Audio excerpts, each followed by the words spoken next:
Eles te testam, ultrapassam seus limites e esperam que você perca o controle. Mas o estoico não reage. Ele domina. Este vídeo é sobre como suportar o insuportável e ainda sair de pé. Não com gritos, não com vingança, mas com algo que ninguém pode tirar de você: o controle sobre si mesmo. Neste vídeo, você vai conhecer a história de Carlos, um homem comum, que aprendeu a se proteger do caos dos outros com um escudo invisível: o estoicismo. Talvez, se você ficar até o final, você descubra que é esse escudo que tem faltado na sua vida. O nome dele é Carlos, um homem comum, cercado por gente que passava por cima dele sem pensar duas vezes.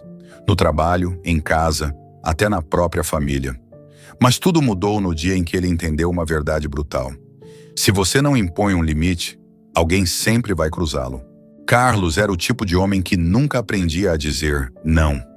Um funcionário exemplar, um marido presente, um amigo sempre disponível. Aos olhos dos outros, ele era o cara que resolvia tudo. Um verdadeiro pau para toda obra. Mas por trás do sorriso cordial, havia um cansaço crônico, um desgaste silencioso que crescia a cada dia. Ele estava cercado por pessoas que, mesmo sem perceber, invadiam constantemente seu espaço. Chefes que jogavam tarefas de última hora em cima dele, colegas que pediam ajuda sem retribuição, familiares que exigiam mais do que ofereciam. E Carlos sempre aceitava. Acordava com o celular já apitando, mensagens do grupo do trabalho, da mãe pedindo favor, do cunhado pedindo carona.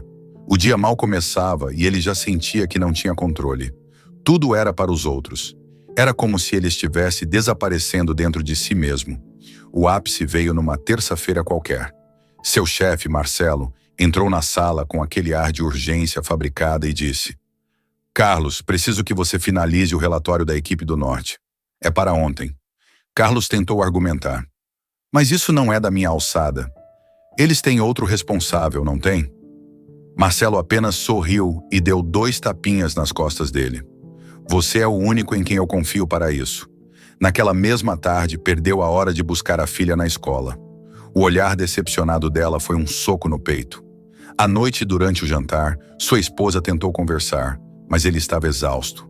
Respondeu de forma ríspida, algo incomum nele. Ela se calou, mas o olhar dela dizia tudo. "Até quando você vai viver para os outros?" Era como se ele estivesse num castelo sem muralhas, onde qualquer um podia entrar e tomar o que quisesse. Ele não percebia, mas tinha perdido o controle de sua própria vida. Tinha se tornado um servo no palácio alheio. Um dia, algo mudou. Foi um momento pequeno, quase imperceptível, mas que acendeu uma fagulha. Estava no elevador, voltando do almoço rápido, quando uma colega de outro setor, sem sequer um "por favor", disse: "Carlos, imprime aquele material para mim. É urgente." Sem pensar, ele virou e disse: "Desculpa, estou ocupado agora." Ela fez uma careta de surpresa, como se ele tivesse cometido um crime. Mas Carlos sentiu algo diferente. Era como se um peso tivesse caído dos ombros. Pela primeira vez em muito tempo, ele havia protegido o seu espaço. Naquela noite, ele começou a pesquisar sobre limites. Acabou caindo num vídeo sobre estoicismo. Marco Aurélio, Epicteto, Sêneca. Homens que enfrentaram o caos do mundo sem perder a clareza interior. Homens que aprenderam a separar o que podem controlar do que não podem. Aquilo o prendeu de um jeito visceral. Como ele nunca tinha ouvido falar daquilo antes. Foi como descobrir um escudo enterrado no fundo da alma. Carlos percebeu que sua vida era como um campo aberto, sem cercas. Qualquer um que quisesse, invadia. Mas os estoicos ensinavam que a mente pode e deve ser uma fortaleza. E que dizer não era egoísmo. Era sobrevivência. Era dignidade. Ele passou a anotar trechos dos textos estoicos num caderninho velho. Uma das primeiras frases que escreveu foi: "Aquele que busca agradar a todos acaba traindo a si mesmo." A transformação seria lenta, mas algo já tinha começado a mudar. Pela primeira vez, Carlos sentia que havia um caminho, e ele estava disposto a percorrê-lo. Nos dias seguintes, Carlos começou a testar seu escudo invisível. Pequenos atos de resistência. Um "não posso agora", dito com firmeza. Um "isso não é minha responsabilidade", sustentado sem culpa. A cada recusa sentia o coração acelerar, como se estivesse quebrando uma regra sagrada. Mas aos poucos, esse medo foi dando lugar a uma sensação nova: liberdade. No trabalho, a mudança foi notada. Alguns colegas estranharam, outros torceram o nariz. Marcelo, o chefe, não ficou feliz. "O que está acontecendo com você, Carlos?" perguntou num tom que misturava preocupação e manipulação. "Estou reorganizando minhas prioridades", respondeu olhando nos olhos do chefe pela primeira vez em muito tempo. Não era uma resposta agressiva. Era clara, firme, estoica. Em casa, os efeitos também começaram a aparecer. A filha de 8 anos agora via o pai chegar no horário. E não só isso. Ele brincava com ela no quintal, sorria mais, estava mais presente. A esposa, antes frustrada, passou a encarar Carlos com admiração. "Você parece mais... você", disse ela numa noite com os olhos marejados. Mas nem tudo foi fácil. Sua mãe, acostumada a pedir ajuda, até para trocar o canal da televisão, estranhou. "Você mudou? Não tem mais tempo para a sua família?" "Tenho sim, mãe, mas também preciso ter tempo para mim", disse ele, tentando não soar duro. Ela não respondeu. Apenas suspirou como se estivesse decepcionada. E isso doeu. Carlos sempre teve medo de desagradar os outros. E agora, aprendera, precisava encarar essa dor de frente. Não para se tornar frio, mas para se tornar inteiro. Ele continuava estudando os estoicos. Passou a acordar meia hora mais cedo para ler e escrever. Criou um ritual matinal: café preto, silêncio e filosofia. Substituiu o noticiário barulhento por meditações silenciosas. Anotava frases que viravam mantras diários. Você tem poder sobre sua mente, não sobre os acontecimentos. Não é o insulto que te fere, mas a permissão que você dá a ele. Era um novo mundo, um novo Carlos. Mas como todo campo de batalha, nem todos aceitavam sua mudança sem reação. No trabalho, Marcelo começou a sabotá-lo de maneira sutil.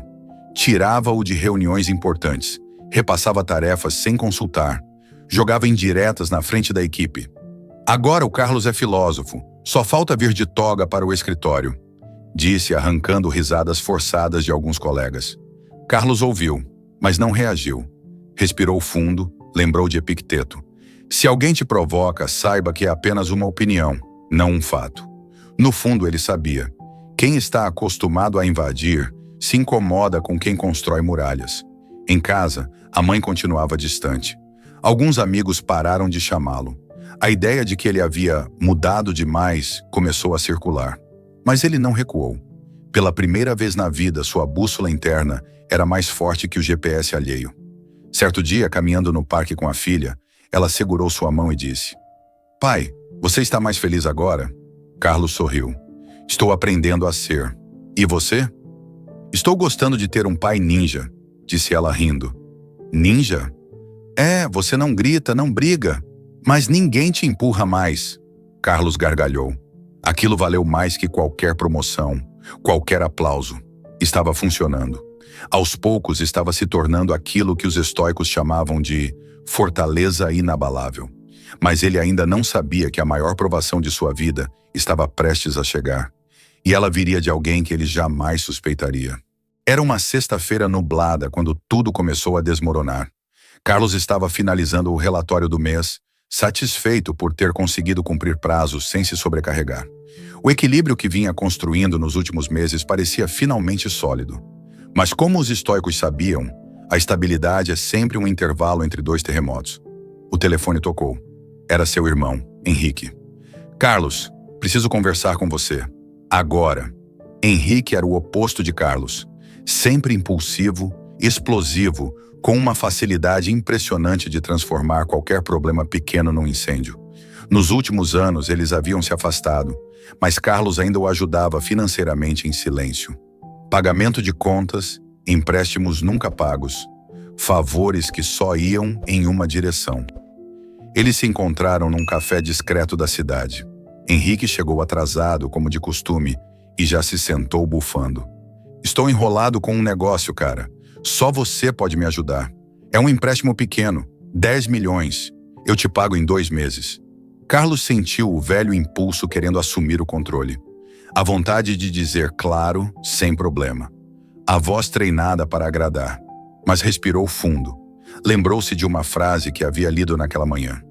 A compaixão não é se deixar consumir pelos outros, mas ajudá-los sem se autodestruir. Henrique, eu não posso te emprestar esse dinheiro. Já te ajudei muitas vezes e isso não te fez bem. Nem a mim. Silêncio. Henrique arregalou os olhos como se tivesse levado um tapa. Como assim? Agora você virou filósofo de internet? Vai me deixar na mão? Sou seu irmão, Carlos. Justamente por isso, eu não vou te afundar mais. Isso não é ajuda. É cumplicidade com o teu descontrole. Henrique se levantou da cadeira. A raiva transbordava em cada gesto. Você mudou. Ficou frio, arrogante. Esquece que foi a família que te ajudou quando você não tinha nada. Carlos manteve a calma. Não por arrogância, mas por disciplina. Sabia que reagir seria como atirar fogo no próprio escudo. Não confunda firmeza com frieza, Henrique. Eu continuo te amando. Mas não vou mais permitir que você ultrapasse os limites que preciso manter para estar em paz comigo mesmo. Henrique saiu batendo a porta. Pessoas ao redor observaram, constrangidas. Carlos, parado, sentiu um vazio no peito. Não era fácil. Dizer não a alguém que você ama é um dos maiores testes de autocontrole. Mas ele sabia. Era necessário. Era justo. Naquela noite, o celular não parava de apitar. Mensagens de familiares, de amigos em comum, julgando sua atitude. Ele é teu irmão. Família é para isso mesmo. Você virou um egoísta. Carlos se deitou com o peito apertado.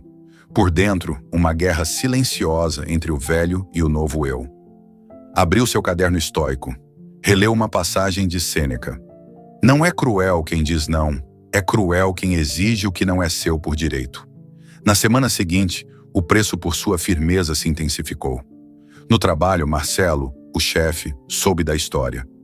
Henrique havia espalhado que Carlos o abandonou. A tensão no escritório aumentou. E, para piorar, uma reorganização da equipe deixou Carlos com menos funções. Era evidente que estavam tentando empurrá-lo para fora. A pressão aumentava de todos os lados. Na família, o afastamento era claro. No trabalho, o boicote era sutil, mas real. Carlos estava cercado. Seu escudo testado como nunca. Mas ali, no meio do cerco, algo dentro dele crescia. Não era raiva, não era desespero. Era uma lucidez brutal, uma força silenciosa. Ele havia deixado de ser refém da aceitação alheia. E sabia que, mesmo em meio ao caos, havia algo que ninguém poderia tirar dele. Sua mente. Mas o golpe final ainda estava por vir. E não viria de fora, viria de dentro. Carlos sempre imaginou que o maior perigo vinha de fora. Um chefe tóxico, um irmão manipulador, um mundo exigente. Mas naquele fim de semana, enquanto olhava para o teto do quarto escuro, ele descobriu o verdadeiro inimigo. E ele morava dentro de sua própria mente. Era uma dor que não sangrava, mas corroía. A sensação de estar sozinho, incompreendido, rejeitado por todos. O vazio deixado pelas relações que ele mesmo começou a cortar. Com coragem, sim, mas também com consequências. Aquele sábado amanheceu cinza e ele se arrastou até o banheiro. O espelho devolveu um rosto cansado, com olheiras fundas e expressão distante. Tocou o próprio rosto e se perguntou: será que vale a pena? Vale a pena resistir quando tudo em volta tenta te puxar de volta ao antigo eu? Ele desligou o celular. Não queria ver mensagens, nem ouvir julgamentos. Queria silêncio. Mas o silêncio às vezes grita. As dúvidas vieram como uma avalanche. E se Henrique tiver razão? E se eu estiver me tornando insensível? E se essa filosofia for só uma desculpa para me isolar do mundo? Por algumas horas, ele cedeu. Deitou-se no sofá e se permitiu chorar. Um choro contido, silencioso. Um desabafo que misturava luto, raiva, medo e saudade do conforto antigo. Aquele que vinha com a falsa paz de agradar a todos. Mas ali, entre as lágrimas e os pensamentos nublados, uma lembrança surgiu. Seu antigo professor de filosofia, nos tempos da faculdade, dizendo com um sorriso: a verdade tem um custo. e ele é pago na moeda da solidão. Carlos se levantou, pegou o caderno estoico, abriu aleatoriamente e leu. Nada é mais trágico do que viver de acordo com os padrões dos outros e descobrir tarde demais que sua alma foi silenciada. Ele fechou os olhos, respirou fundo, lembrou-se da filha, do sorriso dela no parque, da frase que o cortou e curou ao mesmo tempo. Ninguém te empurra mais. Naquele instante, percebeu. Ele não estava se isolando do mundo. Estava finalmente se conectando com o que importava de verdade, com sua essência, com sua integridade, com sua paz. No domingo, decidiu sair de casa. Caminhou até uma livraria pequena, no centro. Procurava algo que aprofundasse sua jornada. Encontrou um livro chamado A Morte é um Dia que Vale a Pena Viver. Folheou. Uma frase lhe saltou aos olhos. Você pode continuar agradando a todos e morrer de frustração, ou pode viver com leveza e decepcionar quem esperava te controlar. Saiu dali com o livro nas mãos e a mente renovada. Na semana seguinte, tomou decisões importantes. Pediu transferência para outro setor da empresa, onde poderia recomeçar longe da influência de Marcelo. Cortou de vez o auxílio ao irmão, deixando claro que estava aberto para diálogo, mas não para chantagem. Passou a encontrar a mãe com mais frequência, mas estabelecendo conversas honestas, mesmo quando isso a deixava desconfortável. As reações vieram. Algumas agressivas, outras tristes. Mas algo mudou. Carlos já não carregava culpa. Pela primeira vez, sentia-se inteiro mesmo diante do desagrado alheio. Ao final do mês, recebeu uma notícia inesperada. Sua filha havia feito uma redação na escola sobre o herói da minha vida. E ela escreveu sobre ele. Meu pai não usa capa, ele usa silêncio. Ele não luta com socos, ele vence com calma. Ele me ensinou que ser forte é não deixar ninguém ultrapassar seus limites, mesmo que a gente ame muito a pessoa. Carlos leu aquilo e as lágrimas vieram de novo. Mas dessa vez, não de dor, de orgulho. Estava vencendo a guerra, não porque derrotou os outros, mas porque finalmente dominou a si mesmo. 3 semanas após o pedido de transferência, Carlos estava adaptando-se ao novo setor. O ambiente era mais leve, mas não livre de desafios. Ele sabia que a verdadeira paz não dependia do cenário externo, mas da fortaleza interna que havia cultivado. No entanto, nem mesmo sua serenidade recém-construída poderia prever o que estava por vir. Era uma terça-feira quando o diretor da empresa convocou uma reunião extraordinária. Todos os líderes de equipe foram chamados, inclusive Carlos. O boato se espalhou rápido. Um escândalo havia sido descoberto na área de recursos humanos. Um rombo no orçamento, relatórios maquiados, documentos sumidos. Carlos entrou na sala e sentiu o ar carregado. Estavam todos tensos. Marcelo, seu antigo chefe, estava presente. E o olhava como quem espera o momento certo para o bote. O diretor começou a falar direto e frio. Descobrimos inconsistências nos relatórios dos últimos 6 meses. Nomes de funcionários aparecem em registros de pagamentos irregulares. E, entre esses nomes, o seu, Carlos. Um silêncio denso tomou a sala. Olhares se voltaram para ele. Marcelo cruzou os braços, satisfeito. Carlos sentiu o coração acelerar. Por um instante, o velho reflexo quis tomar conta. Justificar-se, levantar a voz, apontar erros alheios. Mas ele respirou fundo. Recordou as palavras de Epicteto. Quando acusarem você injustamente, não se apresse em se defender. Viva de tal maneira que sua vida seja a sua defesa. Eu nunca participei de nada irregular. Se o meu nome está nesses relatórios, é um erro. E estou disposto a colaborar para esclarecer tudo. O diretor fez que sim com a cabeça. Ele sabia do histórico de Carlos, mas os dados estavam ali. A investigação continuaria. Carlos teve que entregar seu computador para análise e, por cautela, foi afastado temporariamente. Do lado de fora, o clima era ainda mais cruel. Boatos começaram a circular.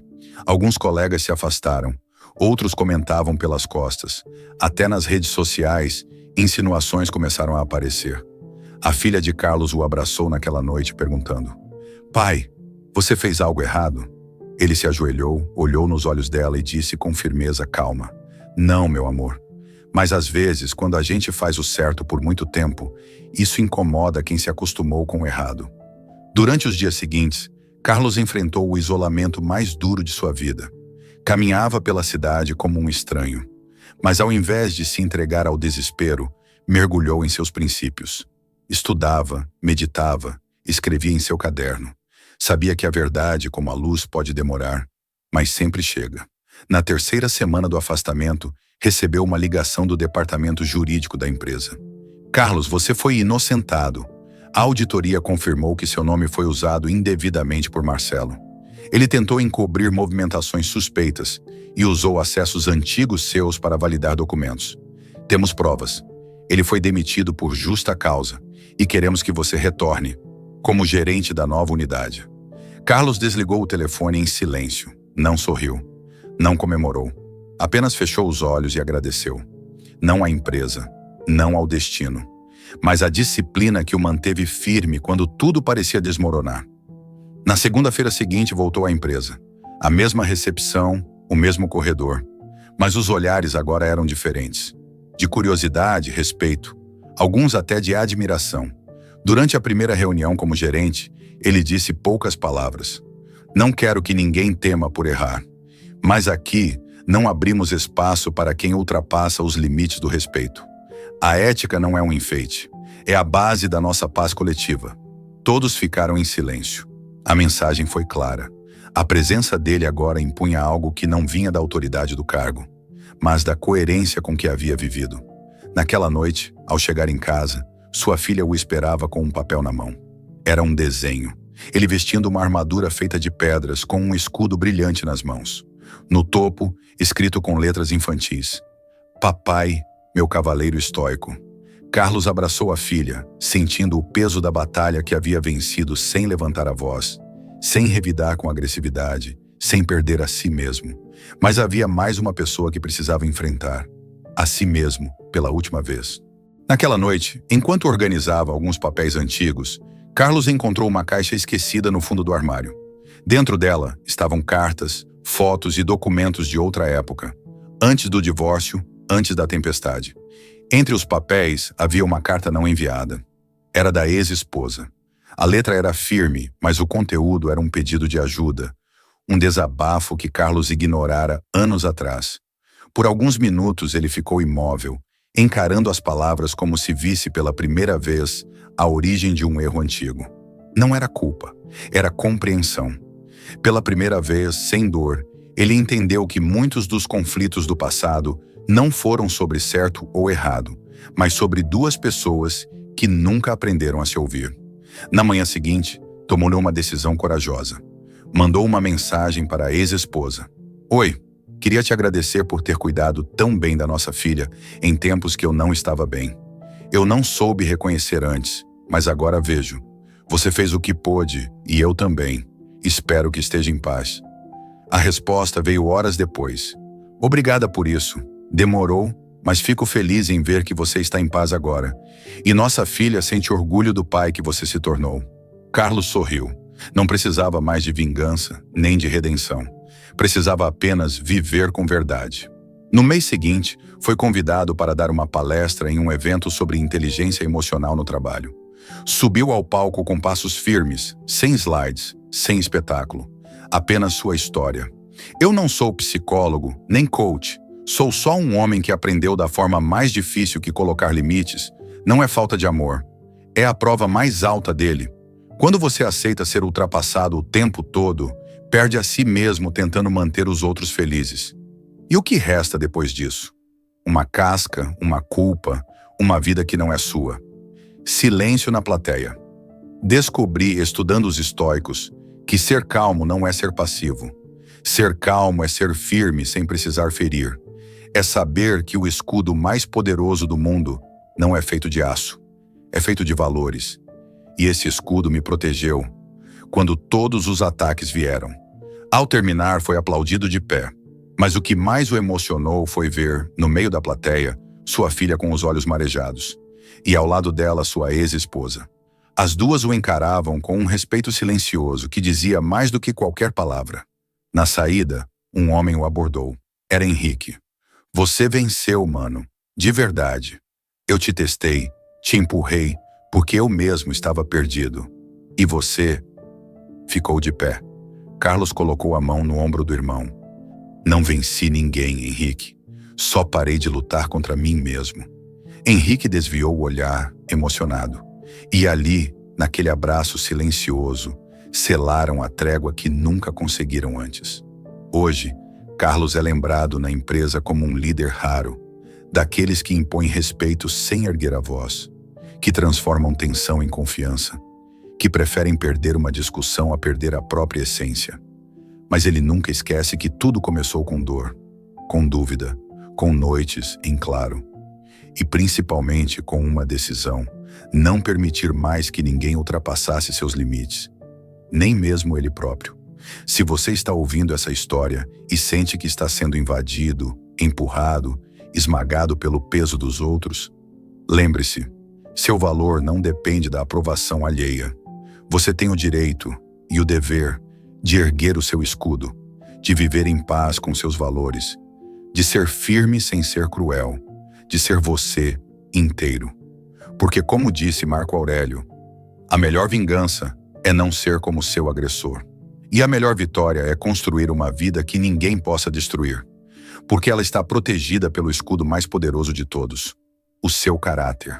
Se essa história te tocou, se você também já sentiu o peso de engolir palavras, de calar quando tudo em você queria gritar, então este é o momento de virar a chave.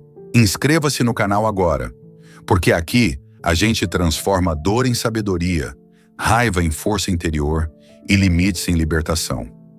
Deixe seu like se essa mensagem falou com você e compartilhe com alguém que precisa levantar o próprio escudo. A jornada estoica não é sobre ser frio, é sobre ser firme. E lembre-se, quem domina a si mesmo já venceu.